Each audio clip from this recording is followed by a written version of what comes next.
about it, 6 years in the league, 4 Super Bowl appearances, 3 Super Bowl victories, and 3 MVPs. That's an incredible performance, incredible leader, and makes the future bright for everyone in the National Football League. So with no further ado, Patrick Mahomes, MVP.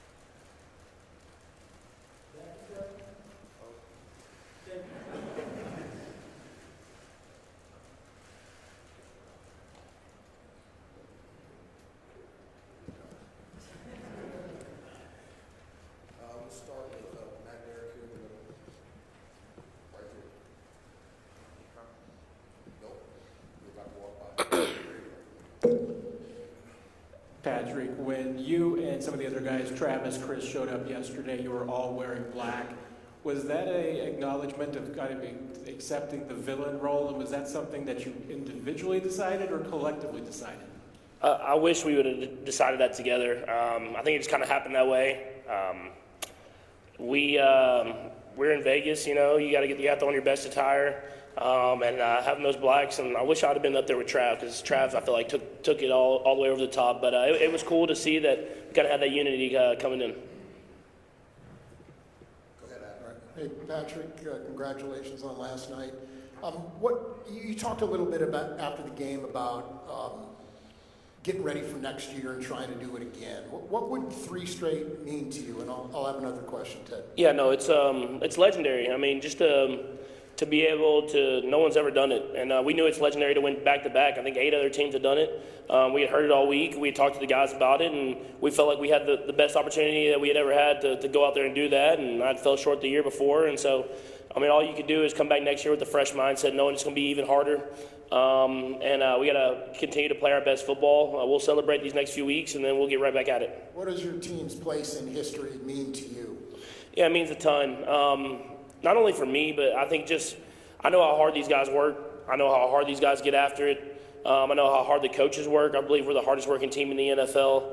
And for us, all that hard work to pay off, that's something that we always preach, is we believe we work for those moments, for those end-of-game moments, and we prepare ourselves for those. And to be able to have our stamp on this great NFL history is something that I'll never take for granted, and hopefully we can continue to let that thing go.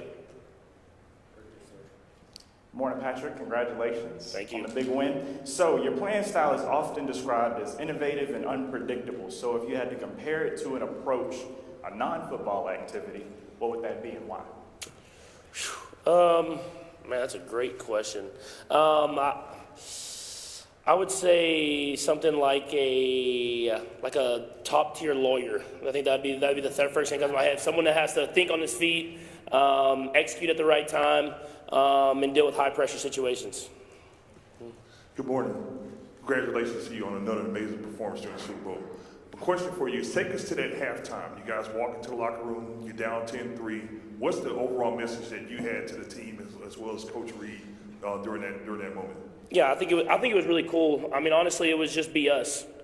Nothing more, nothing less. Offensively, we knew we weren't playing our best football, but we felt like we weren't executing at a high level. Obviously, the 49ers have a great defense, and you don't execute, they're going to make stops. And we felt like everybody was playing hard. We just got to pick up our execution and continue to get better. And defense had kept us in the game. And so for us, we just said be us. Let's be us out there. If we're going to go down, let's have fun. Let's enjoy it. Give everything we have, and we'll live with the results after. Patrick, center aisle.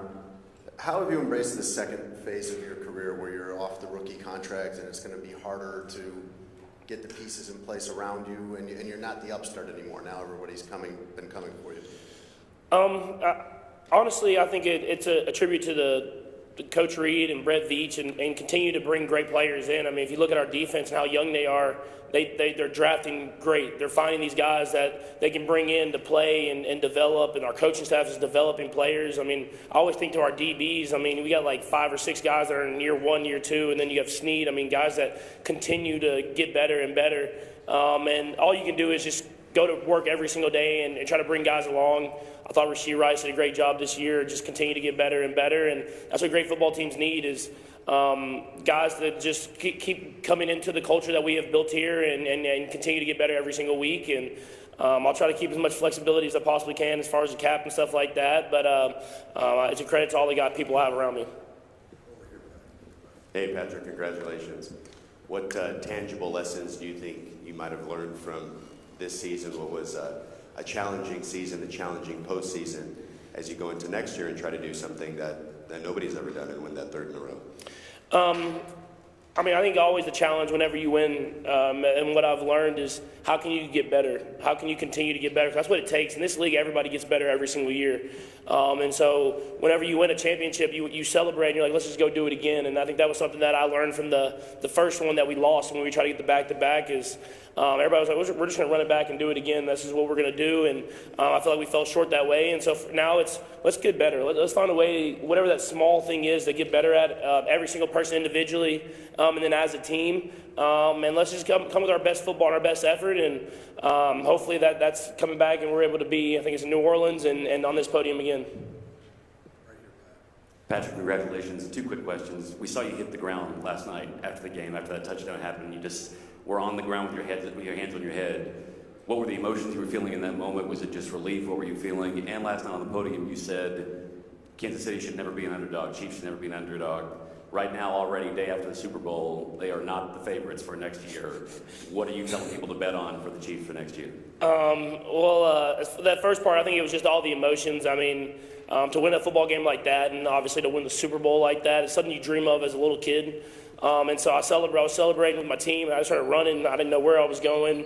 And finally just fell down. Hopefully someone found my helmet. But it was a lot of emotions and just gratitude, man. So thankful just to be able to be in that moment and enjoy that with my teammates. And then as far as the underdog thing, man, I mean, it just gives you a little added motivation going into the offseason. So like I said, I never feel like we're underdogs. I believe we can win any game that we play in. But we have to continue to prove that every single year. We'll go 2 more. Go right here.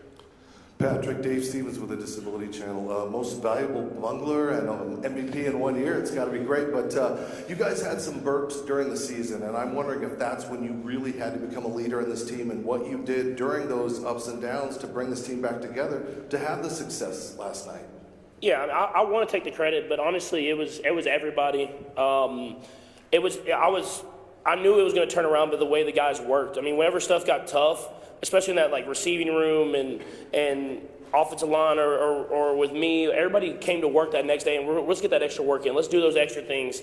And when you see that, you know it's going to turn around. And our defense kept us in it all year long. And I knew our offense was going to turn because of how hard guys were working every single day. And when you work that hard, usually good things happen. And so it just happened to happen right at the perfect time. And we got that momentum going into the playoffs and obviously got to win the Super Bowl. Last question.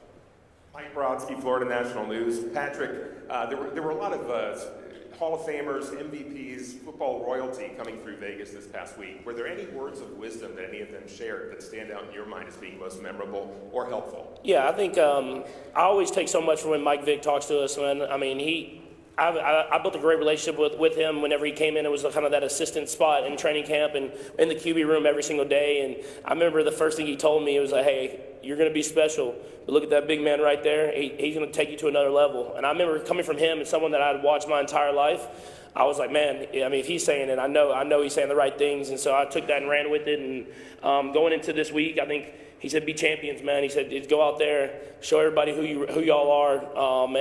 I always take so much from what he says, man. And he's like the coolest dude in the world, man. So it's always great when he's able to talk to the team.